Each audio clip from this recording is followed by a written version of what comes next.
Hi, my name is Julia Sade, and I am applying for the Genesis Asset Scholarship.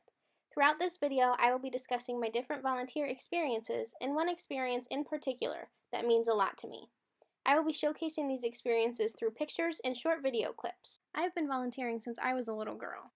My first volunteer experience was when I was probably about 6 or 7 years old, and I volunteered at the Bettendorf Firefighter Pancake Breakfast. My dad is a firefighter, so this was kind of a family event for us that I attended ever since I was a child. I would basically just wash tables and bring people things like syrup or napkins, but this is my first time volunteering. My next volunteer experience years ago was at what is formerly known as the Lydia House, which is now known as Hope at the Brick House. This is a battered women's shelter in Bettendorf where I served food to women and children in need and got to hang out with the children of moms who needed kind of a break or some time to speak to adults to get help. I have done a lot of volunteering for my grandma's church, Zion Lutheran, in Princeton.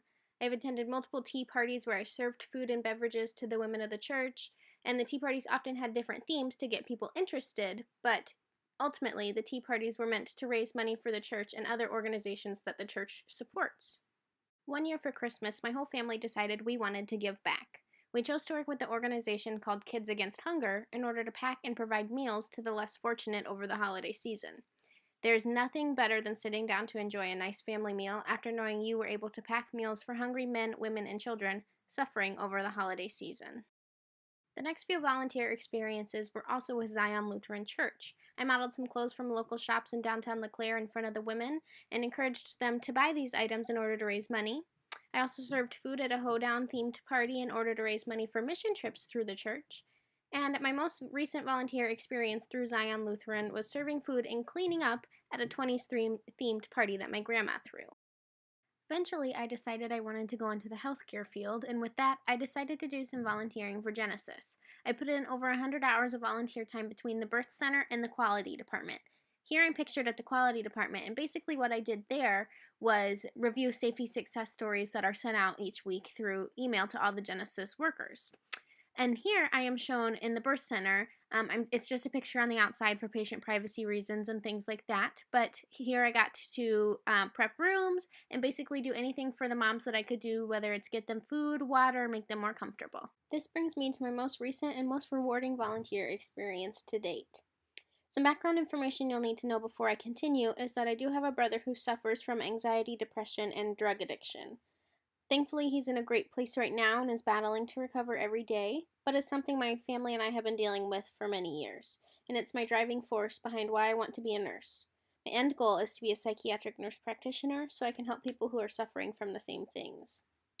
So, this volunteer experience is through the 180 program where men and women can go to get help after hitting rock bottom from their drug or alcohol addiction. Here they get counseling and professional help they need, as well as they get to enjoy their sober lives together and have kind of a united group of men and women that they can talk to and relate to.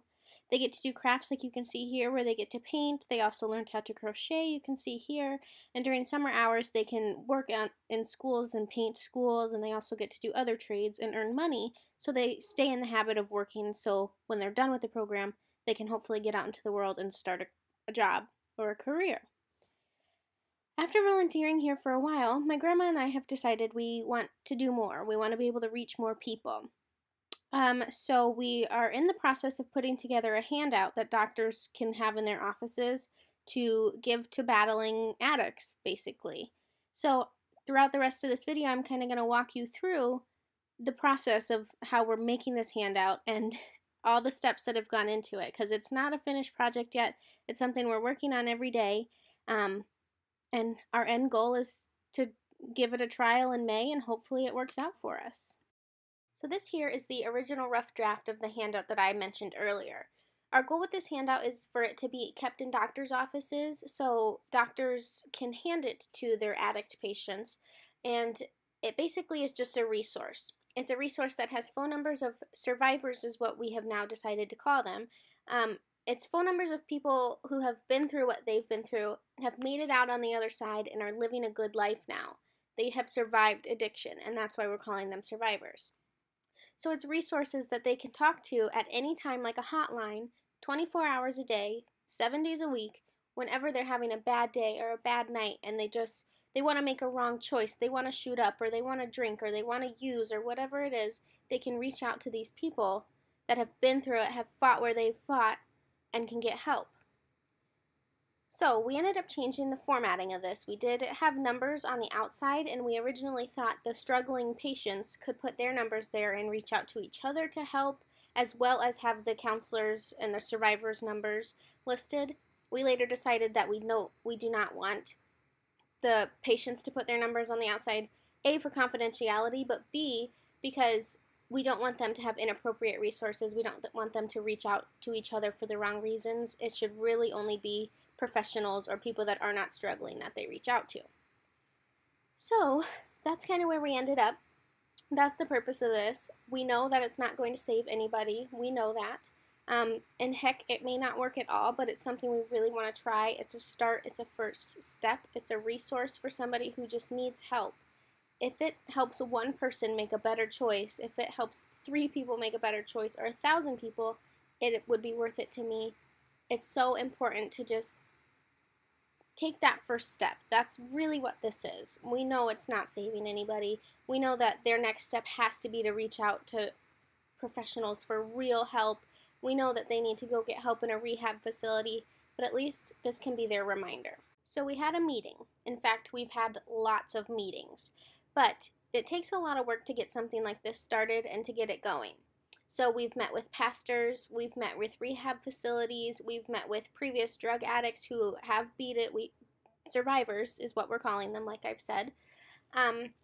And so we've been meeting with people, we've been meeting with the church, and we're doing all that we can to formulate a true plan. Because there's a lot more steps involved than you would think. It's not just making this handout and giving it to doctors and saying, okay, here you go.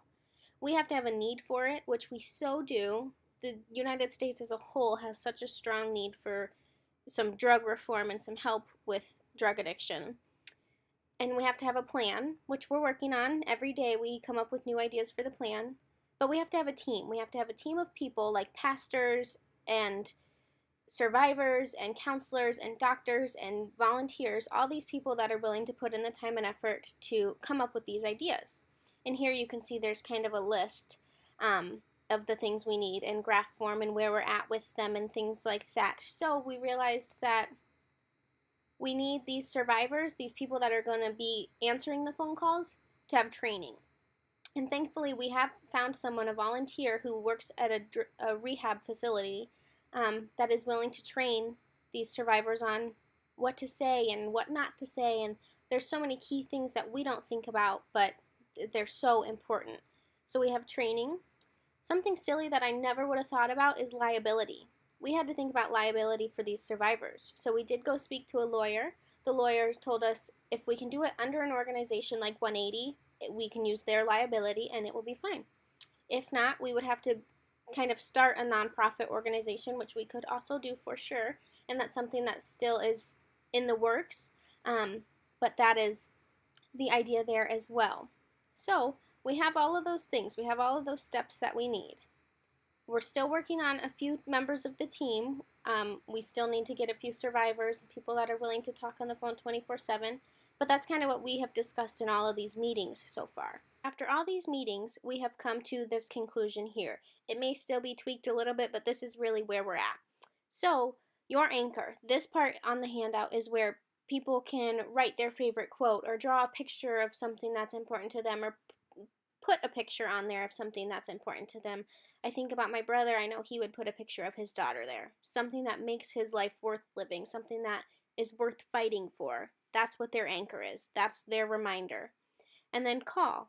Very simple. We wanted to make it simple. Call, do something, and reach out to a survivor is what we want to say. We chose to let the resources be survivors and people that have been through it rather than counselors because I know what it's like to want to be able to relate to somebody. You want to talk to somebody who actually gets what you've been through. And although somebody like a counselor who has gone to school for all these years and knows a lot is great, it's different. It's such a difficult situation to understand and to explain to somebody if you haven't been through it yourself.